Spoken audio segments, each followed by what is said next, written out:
An idyllic late afternoon scene at the beach in Kelantan, a state in the Muslim heartland of Malaysia. But this region is also a political battleground. The government of this state's long been run by the opposition Islamic party PAS. PAS says the state-owned oil company Petronas owes them more than $1 billion for rights to the oil and gas extracted here.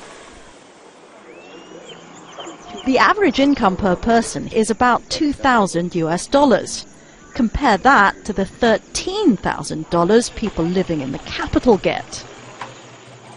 Since oil and gas were discovered offshore, the state-owned company Petronas has made billions of dollars in profits.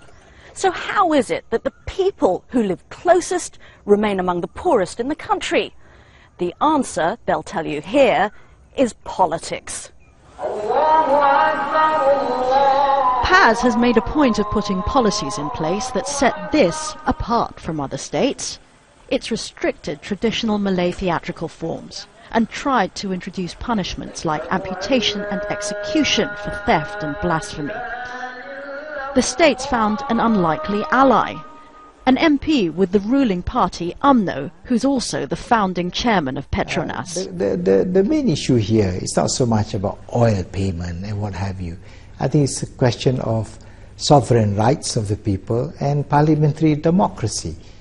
The federal government and Petronas argue Kelantan is not entitled to oil royalties, but have offered to make what they call compassionate payments directly to the people instead of the state government. No, there is no political element or political consideration that goes into this decision. We want to make sure that this money will go direct to the people. Direct to the people and those that are poor. And they will use this money for their own benefits, instead of putting up something that they may not have direct benefits. It all sounds good, but take a look at this famous landmark in neighbouring Terengganu state. The Crystal Mosque was paid for by just such compassionate payments. It's turned out to be more of a tourist attraction. Ordinary villagers don't really come here. You need to follow the proper procedures. That is the purpose of the law and agreements.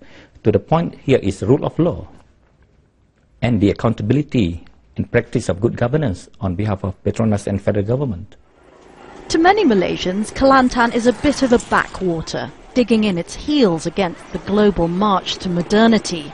But it could also turn out to be the place where aspects of the fundamental nature of Malaysia, like states versus central government, are brought into question. Veronica Pedrosa, Al Jazeera, Kota Bharu, Malaysia.